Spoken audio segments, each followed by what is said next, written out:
There is something truly to be said for delayed gratification. Something compelling about stretching out a moment, squeezing the life out of the anticipation, the excitement, the yearning, the longing, the needing, the wanting, the taking a deep breath through it, and waiting. There is something to be said for the delayed gratification of a mail day. Buy the cards, see the card shipped, track it diligently from location to location till it gets into your mail carrier's mailbag. They deliver it and put it in your box. If you're there to grab it, you bring it in. If not, somebody else does. There it is. You're in your home. You're in the kitchen holding that mail day, all the more so when it's a Debra Winger Mail day. But do you open it right away? Mostly. But I want to talk about another way. Because once you open that box, once you've got the card in your hands, the next stage of your relationship to that card has begun. And the one that came before, the yearning, the longing, the desire, the excitement, once you've got it, all of that is over. Only a few weeks after that John McGraw mail day, I had another big Debra Winger mail day that came to me yesterday. What was it? A couple of days ago. It was Friday. It was 3 days ago. And I waited over 48 hours to open this Debra Winger mail day. I opened it last night in a very short special episode. 93 Topps Finest Refractor Barry Bonds. I'm going to show it again in just a second. But I want to talk about the feeling of waiting and anticipating. Knowing it's there, but just holding off a little longer and letting the excitement build. Tasting that anticipation. It's so good. There are so many ways to enjoy the hobby, so many ways to have fun. It seems like there is an unending number of possibilities, and just one of them is to wait. Right? It's not so much a moment of self-discipline as it is eager anticipation, purely positive feeling, getting excited over what lies within, finally sitting down to open it. I opened it last night. It was super fun to do it with you. And now the card's in my hands, and now another stage has begun. And I will tell you, this card is beautiful, even more beautiful than I ever imagined. And yet I find myself today, only a few scant hours after opening the box, missing the longing a little bit. All right, I've entered the refractory period of card collecting, which is a little ironic. A refractor yields a refractory period. It is rest and recover. It is building up again that excitement for the next card. There is something to be said for delayed gratification. I want to show you this card. 93 Finest Topps Barry Bonds. What an incredible story emerged out of this one. This is, of course, the first year Topps made refractors, making it a significant card in the hobby. Also, the first year Bonds appears in a giant uniform. This will be the only card I have of Bonds. This is the only card I want to have on Bonds. The best I ever saw.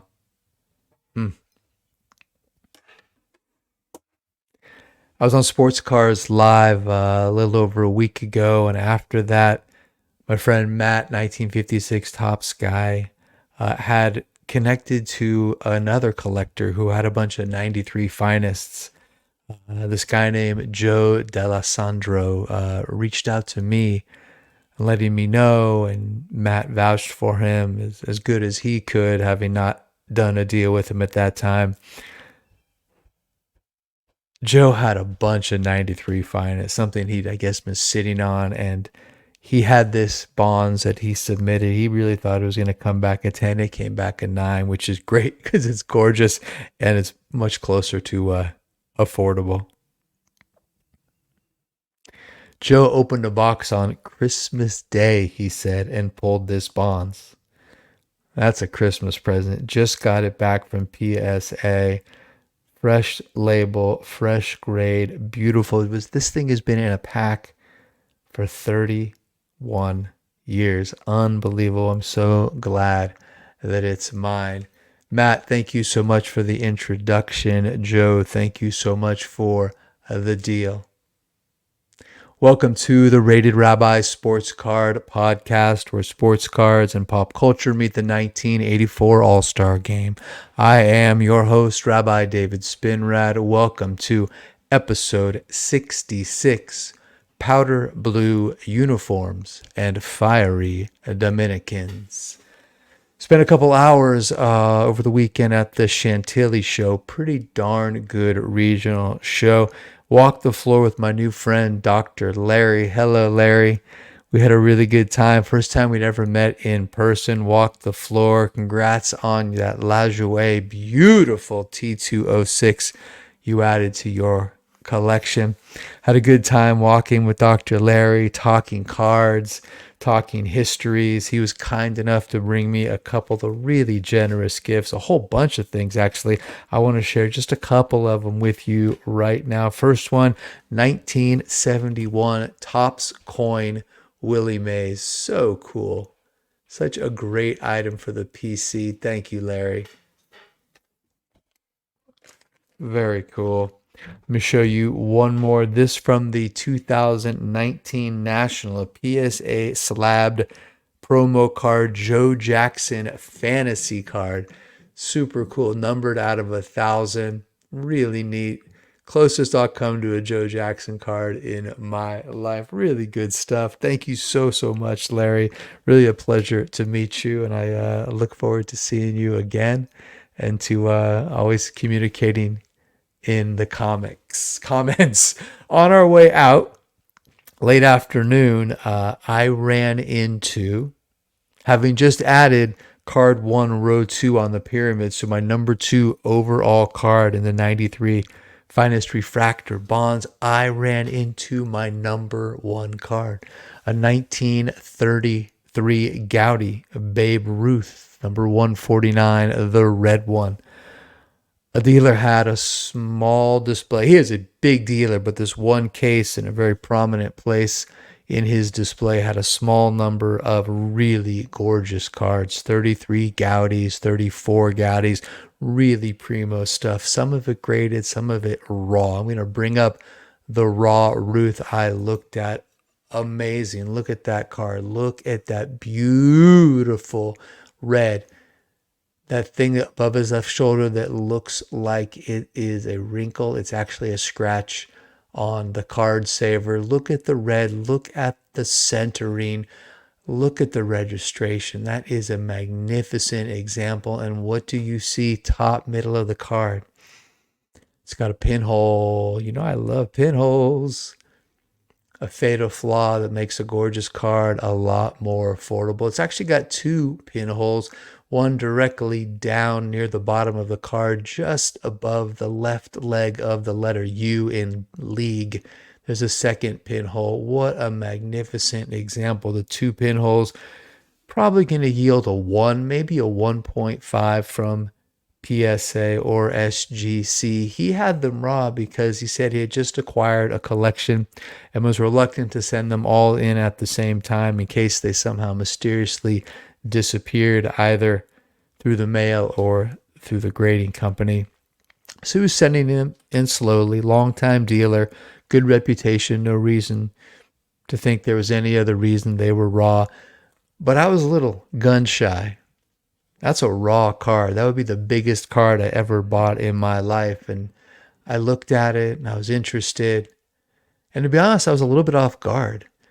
Having just acquired the bonds, I was not at all expecting to be making another major acquisition, one that would have absolutely depleted the coffers. And yet there it was. And I could have bought it, but I didn't pull the trigger. I'm someone who thinks that when we buy cards, we should either be a oh yes, oh, or it's a no. Right? If that passion doesn't light us up for a card, then we have to walk away, even if it is the right example. There is such a thing as the wrong time. So I texted him yesterday, the dealer, and he sent me this picture as well, a picture of the back. I texted him one more time, haven't heard back. I assume at this time it's sold or he has other plans for it, and that's okay, right? Easy come, easy go. To tell you the truth, I was a little unnerved running into this example.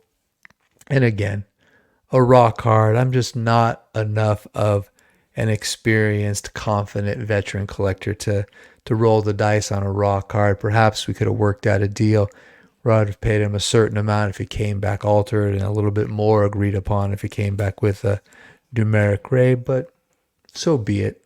I'm very happy with what I had. Didn't buy anything at the Chantilly show, probably because I had the Bonds card waiting for me at home. Heading to the bottom half of the sixth inning in the All-Star game, a couple changes on the defensive side for the American League. Dotson comes out for his second inning of work, but joining him in the middle of the infield, the Toronto Blue Jays double play combo second baseman Damaso Garcia, very handsome, muy guapo, and his longtime shortstop companion Alfredo Griffin, both of them Dominicans. Damaso Garcia had a pretty good career. Started with the Yankees, traded after 1979, trade that sent him, Chris Chambliss, and others to the Yankees in a deal that included Rick Cerone. He himself, Garcia, was a two-time All-Star, 1984, 1985, won a Silver Slugger. 1982, stole 54 bases that year, hit .310.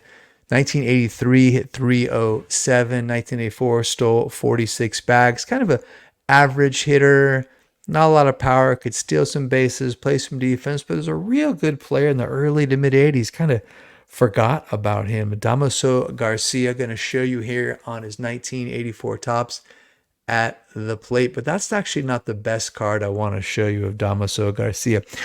So in 1986, Garcia is still, of course, with the Blue Jays, and he is playing under manager Jimmy Williams, who took over for Bobby Cox when Cox moved upstairs. Jimmy Williams managing the Blue Jays, had been the third base coach, showing you here on his 88 tops. 1986, Jays are struggling, last place. Dave Stieb still looking for his first win in May. Jimmy Key has an ERA that's over 10. Garcia actually was dropped to the 9 spot by Jimmy Williams. He's struggling. He's kind of slowly trying to work his way back up in the order. Whole team is in a funk. They're in Oakland. May 14, 1986. Damaso Garcia, the fiery Dominican, after yet another loss, goes into the showers, strips off his entire uniform, douses his uniform in alcohol, and sets his uniform, including his hat, on fire. Just torches his uniform to break out of his cold streak.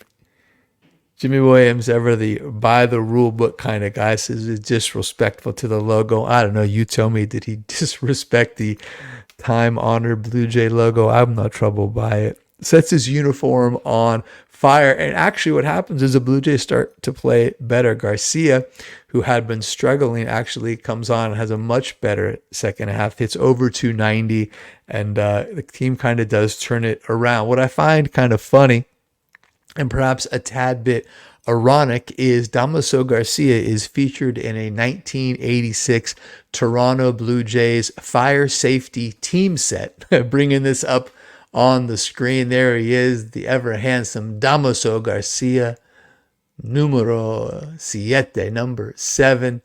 Fire safety tip from Damaso says, Damaso Garcia says, keep your infield free of errors. Remove all rubbish from your basement or attic. And when you're going to set your uniform on fire, make sure that it needs at least to be 100 proof. If you have 80 proof vodka, that is not high enough concentration of alcohol. In order to light things on fire, it must be at least 50% alcohol to burn a uniform. Oh, yeah. What else can I tell you about Damaso? A year after he retired, actually was diagnosed with a brain tumor. He was seeing double, and he was told he had a year to live. And he sort of defied the odds and lived another 20 plus years, just died not too long ago. Damaso Garcia, two-time All-Star, muy guapo, a fiery Dominican, joined in the infield by double play combo mate Alfredo Griffin. Griffin played a long time in the major leagues, 18 years actually, 8 seasons with Toronto, 4 in LA, 3 in Cleveland, 3 in Oakland. His Toronto years were bookended. Actually, the guy won 4 World Series. 1992, 1993, he's a reserve, but he's got the ring as a member of the Blue Jays. Going back a few years, 1988, Dwight Gooden breaks his wrist in May. He missed most of the year as a member of the Dodgers because of Gooden's errant fastball. Nevertheless, Dodgers win a World Series. That's another World Series ring for Alfredo Griffin. Later became a coach for a very long time for the California Angels, or Anaheim Angels, whatever they're called. Wins a World Series ring 2002. Remember that? Oh, what did you do? You flipped the ball to Russ Ortiz, Dusty Baker. Talk about a gooch. Talk about a jinx. I still have Scott Spezio nightmares from that. Alfredo Griffin, 4-time World Series winner, won a co-rookie of the year with John Castino, 1979, won a Gold Glove, 1985, one-time All-Star, and you could make a case that this episode should not have been entitled Powder Blue Uniforms and Fiery Dominicans, but should be called Right Place, Right Time. Because do you want to know how Alfredo Griffin made it to his one and only All-Star game? Here he is, kind of weirdly, anachronistically shown swinging a bat. Guy was a 249 hitter with 0 pop. 84 Tops shows him swinging it. That looks like they're playing at Tiger Stadium. I can totally tell it's Tiger Stadium. So Damaso Garcia makes his one and only All-Star game because as a member of an All-Star team, you get to bring out a guest for the weekend or for the week. Damaso Garcia's wife doesn't want to go. She wants to go home to see the family in the Dominican Republic. So with the Toronto Blue Jays set to open in Oakland across the bay at the start of the second half, Garcia invites Alfredo Griffin. He says, yo, man, let's go to San Francisco, come enjoy the week, it'll be nice, eat some good food. Sunday night before the break, Alan Trammell, who should have been on the All-Star team, hurts his shoulder against Texas. He has to withdraw. And so what does Altobelli do? I need a shortstop to play a reserve role in the All-Star game. Alfredo Griffin is right place, right time, makes an All-Star game because he came for vacation. At the Monday workout, he has none of his gear. He borrows a glove, borrows one of Damaso Garcia's practice jerseys, takes BP in infield wearing Garcia's clothes. They ship out his uniform, and what do you know? He goes from just going out to have a good time to actually playing in the 1984 All-Star game. Right place, right time. Because at the All-Star break, his OPS was the lowest among qualified hitters. Alfredo Griffin's OPS at the break was 567. Guy for his career, 18 years, you think he'd have some kind of WAR at that longevity. 3.1 WAR for his career. His OPS plus was only 67, which means he was 33 points lower than league average. But he could do it. 18 seasons, 4 rings, an All-Star appearance. I'd rather be good than lucky. Right place, right time, Alfredo Griffin. Richard Dotson strikes out Mike Schmidt. Brings up Claudell Washington. You might remember Claudell Washington. He was featured in episode 44 of the Rated Rabbi podcast, Smooth Brother Claudell Washington. Al mentions that something ironic that both Claudell and Mario Soto are in the clubhouse together, what with the fight that happened between them just a few short weeks earlier. It is June 17th, 1984. Atlanta is in Riverfront Stadium to play the Reds. Mario Soto on the hill. Claudell leading off bottom of the first. Hits a bomb off of Soto. Soto always another fiery Dominican, right? 3 weeks earlier, was suspended for 5 games for a big brawl in Chicago on a missed call on a home run by the Cubs. Huge fight on the field. Somebody from the stands dumped a bag of ice on Soto on the field. Soto grabbed a bat, was trying to go into the stands. Fiery Dominican suspended. So what do you think Soto does at home against the Braves after Claudell hits a bomb to lead off the game?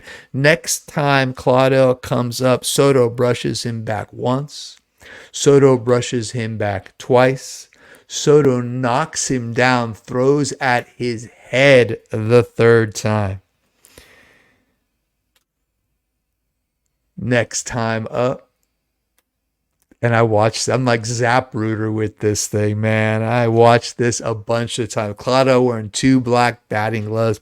It's the top half of the 5th inning, third trip up. Claudell is holding the bat real loose. If you watch the video, I'll drop it in the show notes. You can watch. He's holding the bat loose. Soto grooves a first pitch fastball, and the back, so Claudell swings at it, and the bat goes flying out of his hands, kind of more towards first base, to be honest, kind of between first and second. And you see the camera, you see Tony Perez go to retrieve it, right? But the bat goes flying. Instead of going to the bat or waiting for a bat boy to bring it into Claudell starts out towards the mound, kind of ostensibly to retrieve the bat. But he's closer to the mound, kind of between the mound and first base, but definitely closer to the mound. And they're jawing. It's amazing. Next thing you know, I'm going to bring it up. Played with Canva, made a little 4-image collage for you. There it is. The first image, the bat goes flying out of Claudell Washington's hand, comes out to me. Oh, look at him. Soto's got his hands on the hips, ball in his hand, right? Claudell's got his arms down. You want some of me? They're talking. Next thing you know, Claudell takes off after Soto. You see catcher Dan Billardello from the Reds running out there, pulling off the mask. Home plate umpire Lanny Harris seeks to intervene. He's holding back Claudell. Claudell throws him down. Full on bench clearing brawl. You see Claudell going down. Look at Mario Soto's arm. What's Soto doing right there? He's got his arm cocked back, and what's he going to do? What's he trying to do in this moment? He is about to fling the ball at Claudell Washington, man. It's crazy. Absolutely crazy. Goes to fling the ball at Claudell Washington, throws it into the pile. I'm going to have one more Zapruder image alone. So there's Soto about to throw the ball at Claudell. Here's another angle. Look, he's bringing back the arm. Claudell's going down. He's like 3 feet away. He's just going to chuck the ball at Claudell Washington. Unfortunately, when he does chuck the ball, what happens? He misses. He hits the Braves' first base coach. Full on brawl. All I know is that as I'm watching this thing, Bob Watson is holding back Claudell, keeping a cool head and just kind of standing back, but very imposing is my guy, Dave Parker, the Cobra.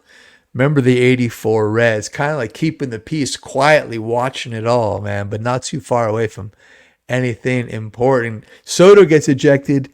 He gets suspended for 5 games. Washington gets ejected. He gets suspended for 3 games. The fiery Dominicans. Holy guacamole. Do you remember that? Leave a comment.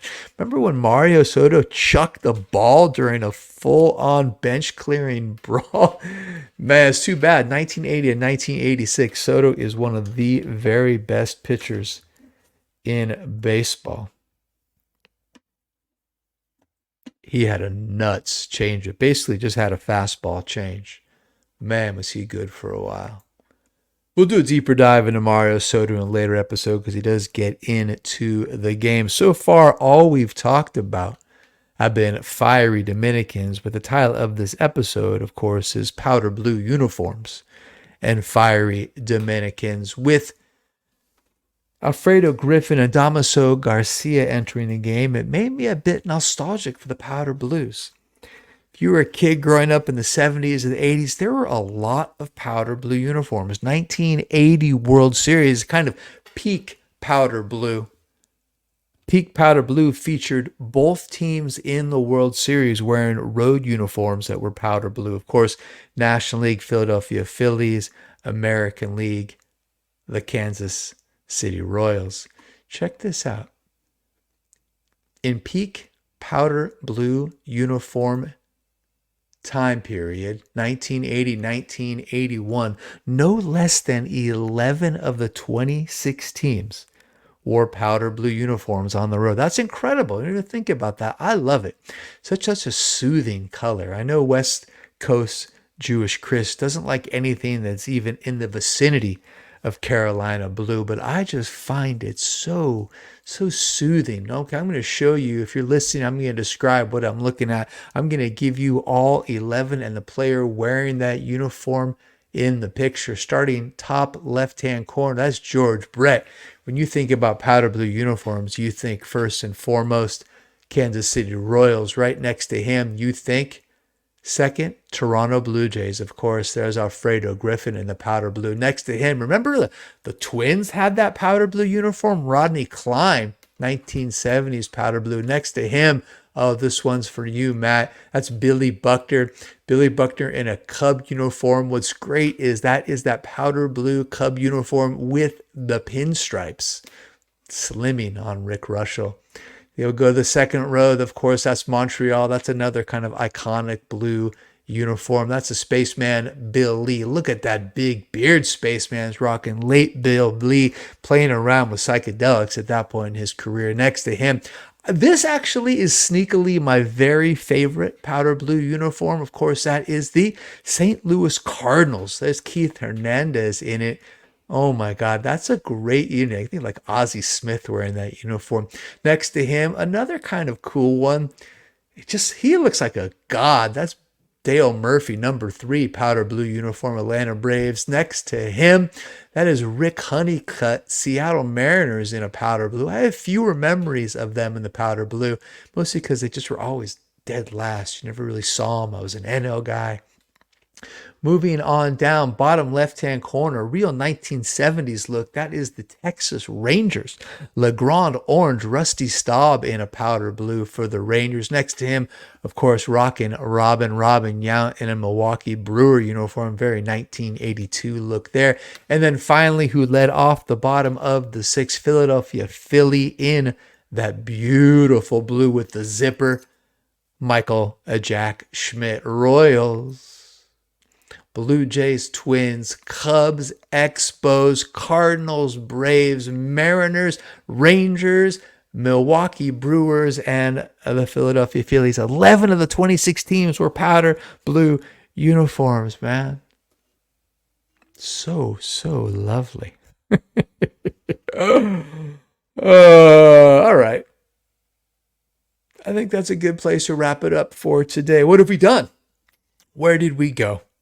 Well, we talked about delayed gratification, how stretching out the pleasure can deepen the experience, understanding that once that card is in your hands, that anticipation is over and you need a refractory period to recover.